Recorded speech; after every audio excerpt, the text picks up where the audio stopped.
I was 24 and living in a town so small it barely deserved a name. Folks around there called it Ridge Hollow, though you won't find it on most maps. It sat tucked between two long wooded ridgelines in western Appalachia, the kind of place where cell service fades out halfway up your driveway and neighbors wave because they recognize your truck, not because they know you. I rented a little split-level house that used to belong to a coal surveyor back in the 70s. Cheap rent, no close neighbors, just woods, slopes, and the sound of wind pushing through hemlock and pine. At first I loved the isolation. I told people I needed it, that the quiet helped me think. Truth was, I was spiraling. I'd dropped out of college the year before, lost a relationship I thought would last forever, picked up a night shift job at a feed store that paid just enough to keep the lights on. Depression isn't always dramatic, it's often boring, heavy, and relentless. You wake up tired, go to bed exhausted, and feel guilty about both. On bad days, my brain felt like a room full of radios all playing different stations at once. Walking was the only thing that ever shut them up. That morning felt wrong from the second I opened my eyes. The sky outside was flat gray, low clouds clinging to the ridges like dirty cotton. No birds, no wind. Just that dead quiet Appalachia gets sometimes, the kind that makes your ears ring. I paced the house, touching things without really seeing them. Picked up my keys, set them down, opened the fridge, closed it. Stood staring at the sink like it owed me answers. Get out, I muttered to myself, just get out of the house. I grabbed a water bottle from the counter, stuffed an apple in my jacket pocket, and stepped outside without telling anyone where I was going, because there was no one to tell. My plan was simple. Walk one of the property trails, loop back, maybe an hour tops. That's it. No backpack, no knife, no phone charger, no compass, just arrogance and muscle memory. The trails behind my place weren't official. No blazes, no signs, just worn-down paths locals used for decades. Deer hunters, mushroom pickers, old-timers checking on fences that no longer existed. I'd walked them so many times I didn't have to think. Left foot, right foot, duck under the fallen oak, step around the muddy patch near the creek. My mind drifted. I replayed arguments that were already over, conversations I wished I'd handled differently, futures I imagined but never acted on. At some point, the ground leveled out. That should have been my first warning. Ridge Hollow doesn't do level ground unless you're somewhere you shouldn't be. But I didn't notice. I kept walking. I snapped out of it when the trees opened up. Not wide, just enough. And there it was. A cabin. Old squat, built low to the ground like it was hiding from something. Tin roof rusted to the color of dried blood. Windows dark, except one. I stopped cold. I don't know this place, I said out loud, my voice sounding wrong in the open space. I checked my watch. 2 hours and 37 minutes. My stomach dropped. I turned in a slow circle, trying to recognize anything. A ridgeline, a bend in the trees, a creek sound, nothing. This wasn't just off-trail. This was someone else's land, and in Appalachia that matters, a lot. I thought about calling out. Then I remembered old Mr. Keene down the road who once told me, "Son, you step where you ain't invited, some folks won't ask questions." So I stayed quiet. That's when I noticed movement in the window. A woman stood there, half hidden behind the glass. She didn't wave, didn't blink, just stared. My heart thumped harder, but a small part of me felt relief. Someone's home. I raised a hand, slow and open. "Hey," I called, keeping my voice steady. "Sorry, think I got turned around." She didn't move. Then a man stepped into view behind her. He was tall, broad, beard matted and uneven like it had been cut with a pocket knife. And in his right hand, a blade, not a kitchen knife, something longer, thicker. The way he held it made my skin crawl. The woman leaned closer to the glass, her face pale and tight. The man smiled, not friendly, hungry. Every instinct I had screamed leave. I raised both hands higher. "I'm leaving," I said quickly. "Didn't mean no trouble." The man tilted his head like he was listening to a sound only he could hear. Neither of them moved as I backed away. Not until the trees swallowed the cabin again. I walked fast, not running but not slow either. I followed the slope downhill, reasoning water would lead somewhere familiar. My boots crunched over leaves that hadn't seen a footprint in years. After an hour, panic started whispering again. After 2, it was shouting. The light shifted. Shadows stretched longer. The air got colder, sharper, biting through my jacket. I stopped, hands on my knees, breathing hard. Think, I told myself, just think. That's when a branch snapped behind me. I turned. They were there, both of them. No cabin now, no pretense, each holding a knife, bigger than before. The man's voice carried easy through the trees. "Shouldn't wander where you don't belong," he said, Appalachian drawl thick and slow. The woman smiled, and they stepped closer. I ran. I screamed back over my shoulder, "I'm armed!" A lie, but fear makes you stupid and desperate. They laughed. Boots pounded behind me, not rushed, confident. Like they knew the land better than I ever could. The woods blurred. Branches slapped my face. My lungs burned. I tripped once, hard, scraping my palms raw. When I scrambled up, I heard the woman call out, cheerful as Sunday morning, "Don't hurt yourself now." I don't remember how long I ran. Minutes, maybe longer. Then I broke through brush and tumbled down an embankment, landing in icy water. A creek. I stayed submerged, heart hammering, teeth chattering until their voices passed by above me. "Swear he came this way." "Nah, he ain't gone far." I waited until dark fully settled. Then I crawled downstream for hours, half frozen, until I saw a porch light in the distance. I knocked on that door like my life depended on it. Because it did. The sheriff listened, took notes, asked questions, never found the cabin, never found the couple. An old deputy pulled me aside afterward and said quietly, "Some folks up these ridges don't want to be found." I moved out of Ridge Hollow a month later. I still walk when my head gets loud, but I never forget where I'm stepping now. The mountains aren't dishonest. They just don't care if you survive your mistakes. I wasn't raised in the mountains. That's the first thing people usually assume when I tell this story, and it's wrong. I grew up flatland, subdivisions, chain-link fences, the low hum of highways at night. The woods were something you passed on the way to somewhere else, a background, not a place where things happened. That changed after my brother died. Evan wrecked his truck on a county road nobody remembers the name of. No witnesses, no skid marks. Just a twisted guardrail and a line in the paper that said single vehicle accident. After that, silence in the house became unbearable. I started craving places where quiet felt intentional instead of empty. That's how I ended up learning to hike. That's how I met Lena. We weren't thrill seekers, we weren't chasing danger. We were the kind of people who liked lists. Gear lists, mileage plans, water sources marked with careful notes. Lena had a way of making uncertainty feel manageable. She worked as a surveyor before switching to environmental consulting, and she never stopped reading landscapes like blueprints. She noticed slope changes, disturbed ground, paths animals took. She noticed people even faster. When she suggested a 5-day backpacking loop in the southern Appalachians, it didn't feel reckless. It felt earned. The trail system sat outside a little place locals called Pine Hollow, though it didn't show up on most maps. The ranger station was one room, sun-faded, and smelled like old coffee and damp paper. A man with a gray beard and a ball cap that read Cherokee NF looked over our permits. "You folks heading up toward the Ridgeback stretch?" he asked. "That's the plan," Lena said. He nodded slow. "Weather's been steady. Nights get cold up there, though, and don't camp too close to the old logging cuts." "Why's that?" I asked. He shrugged. "Just saying. People wander." That was it.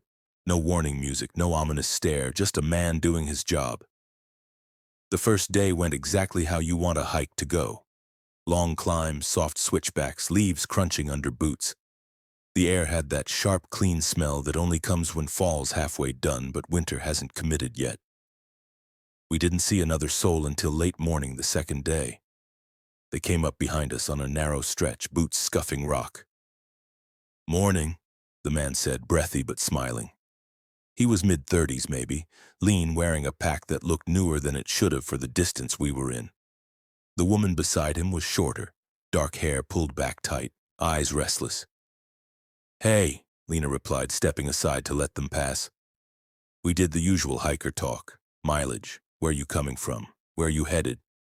Then the woman shifted her weight and said, Hey, this is kinda awkward, but you wouldn't happen to have a bandage, would you? My heel's killing me. Lena didn't hesitate. She reached into her pack and handed over a blister kit. Thanks, the woman said, but she didn't sit, didn't even take her boot off. The man barely looked at her foot. They moved on. We walked maybe 30 seconds before Lena slowed and leaned in. That was wrong, she said quietly. What was? All of it. She glanced back once, just a flick of her eyes. Her boots were laced tight, no hot spots, and she never shifted like someone in pain. They were fishing. For what? For us.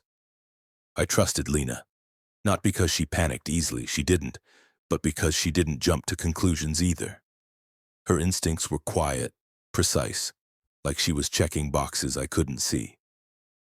That night we used our old system. We set a cheap, older tent in a visible clearing near the trail. Scuffed ground, a cold fire ring, the kind of place anyone would expect campers. Then we carried our real setup 100 yards deeper off the path, tucked behind rhododendron thick enough to swallow sound. By the time we crawled into our bags, exhaustion took over. Sometime after midnight, I woke up with my heart already racing. Lena was sitting up, hand on my arm. Listen, she mouthed.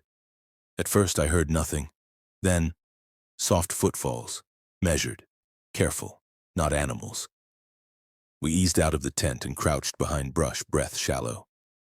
They were standing over the decoy tent. The man whispered, You sure? The woman said nothing. She unzipped the door. They didn't call out, didn't check politely. They went through it. When they found it empty, the air changed. The man straightened, scanning the trees. Slow, intentional. They're not lost, Lena whispered. They moved closer. Too close. I stepped out and raised the handgun, voice shaking but loud enough. Stop right there. They froze. The woman's face twisted, not fear exactly, more like frustration. The man bolted first. The woman followed, gone. We didn't sleep again. Morning came thin and gray. We packed fast and changed our route, heading down toward Pine Hollow instead of finishing the loop. That should have been the end of it. It wasn't.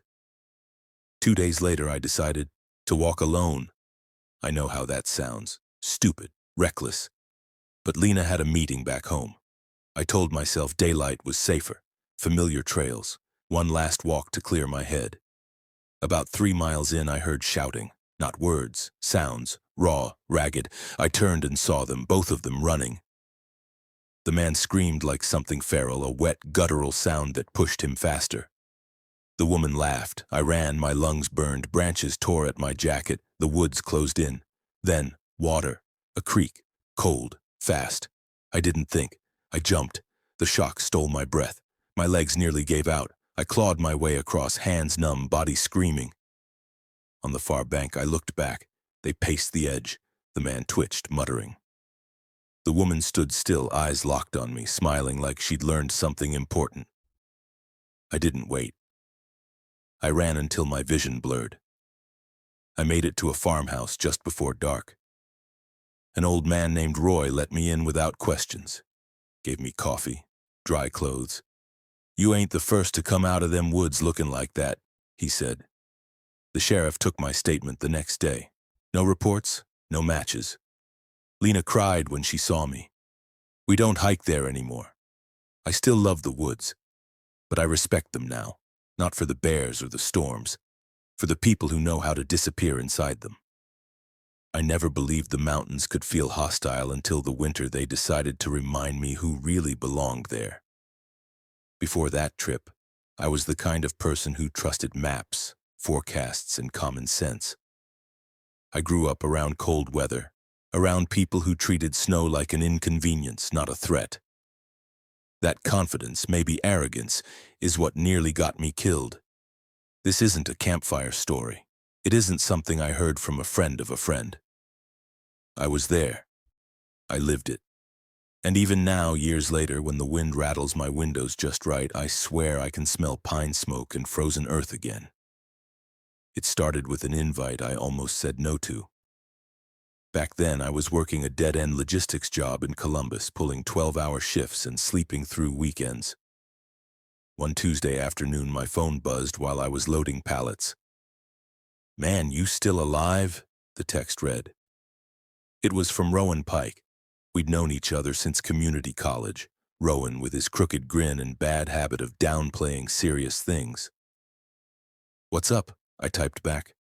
"Family cabin, Eastern Kentucky. Before ski season, cheap beer, no cell service, fresh powder. You in?" I remember leaning against a crate, wiping sweat off my neck, picturing four walls and another winter stuck in town. "When?" I asked. "Thursday night. We head back Sunday. You good?" I should have checked the weather harder. I should have listened to the voice that hesitated. Instead, I said yes. There were 6 of us in total. Rowan, his cousin Eli, a quiet guy named Boone who worked construction, Lila and Jess, who'd been inseparable since high school, and me. No influencers, no thrill seekers, just tired people wanting quiet. The cabin sat deep in the Cumberland Plateau, miles off the nearest paved road. Locals just called the area Blackthorn Ridge, though it didn't show up on any tourist maps. Rowan said his grandfather built the place back in the 70s, hauled the lumber himself. "Solid as hell," Rowan told us as we drove in. "This place has seen worse than snow." The last gas station before the turnoff looked like it hadn't changed since Reagan was in office. A man inside warned us while ringing up snacks. "Storm's coming down hard tomorrow," he said, not looking up. "Mountains don't care how tough you think you are," Rowan laughed. "We'll be gone before it hits." The man finally looked at us then. His eyes lingered a second too long. "Mountains decide that," he muttered. The road up was narrow, all switchbacks and ice-glazed gravel. Trees crowded close, branches bent low under fresh snow. When we finally pulled up to the cabin, it was already dark. It looked exactly like you'd expect. Log walls, tin roof, porch sagging just a little. Warm, even welcoming, with smoke curling from the chimney. Inside smelled like old wood and dust. There was a cast-iron stove, mismatched furniture, and antlers mounted above the fireplace. "Home sweet nowhere," Boone said, dropping his bag. That first night passed easy. Whiskey, cards, stories. Wind picked up, but nothing alarming. Snow fell steady, quiet. Friday morning, everything looked untouched, perfect. The ridge behind the cabin rolled down into open runs. Nothing official, just wide slopes locals had used forever. "We'll do a few passes," Rowan said. "Be back by lunch." That's when I made my second mistake. Halfway down my third run, my board caught a patch of ice hidden under powder. My ankle twisted hard, sharp pain shooting up my leg. I went down screaming. Boone skidded to a stop beside me. "You good?" I don't think so." I tried standing. The joint buckled immediately. Rowan looked back toward the ridge. "Cabin's right there. You think you can make it?" I could see the roof through the trees, maybe a 5-minute walk. "I'll go slow," I said. "Y'all finish up." They argued a little, but I insisted. Pride's a dangerous thing. The walk back hurt, but I made it. Inside, I kicked off my boots, wrapped my ankle, and settled near the stove. Snow started falling heavier. Wind picked up, rattling the shutters. An hour passed, then 2. By the time daylight started draining from the windows, unease crept in. I checked my phone. No signal. Rowan had the radio. Finally, a message came through, delayed and choppy. "Visibility went to hell. We headed down early. Can't get back till tomorrow. You okay?" I stared at the screen for a long time. "I'm fine," I typed. "Be careful." I locked the door after that, bolted it too. Not because I expected trouble, just habit.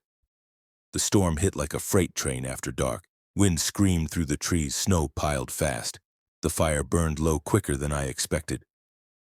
That's when I realized how little wood was left inside. The shed sat just beyond the porch, barely 30 feet away. I told myself it was nothing, in and out. I pulled my coat tight, grabbed the flashlight, and hobbled across the snow. The shed door groaned open. Inside smelled damp, old, sap and rust. I filled my arms with logs and turned to leave. That's when I saw the footprints. They weren't there before.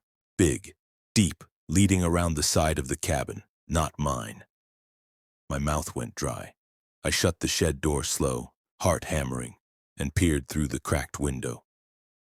A headlamp cut through the snow. A man stood at the side of the cabin, gloved hands pressing against the window frame. He didn't shout, didn't knock. He tested. I whispered, "No. No." He moved to the door next. I could hear him now. The scrape of boots, the soft grunt as he leaned into the wood. Something feral took over. I searched the shed and found a second door hidden behind shelves. I ran. The porch creaked under my weight. I glanced back. The headlamp snapped toward me. He saw me. He charged. I barely got inside before slamming the door, locked it, threw the table against it. My hands shook so bad I dropped the chair twice. The door rattled under his weight. I remembered Rowan mentioning a gun once. Just in case. Old country. I found it above the mantel. When I fired, the sound was deafening. Silence followed. No footsteps, no light. I didn't sleep, not really. I sat by the fire till morning, gun in my lap, listening to the mountain breathe. When the storm finally broke, the world looked clean. Too clean. Rowan and the others came back with a deputy. No tracks, no sign. The deputy frowned, scratching his beard. "Mountains keep their secrets," he said. "Ain't always keen on giving 'em back." I left that day. I haven't been back since. Sometimes, though, I dream of a headlamp cutting through snow, and I wake up knowing one thing for certain. Something out there knew exactly where I was.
She stared at me a second longer than any normal person would.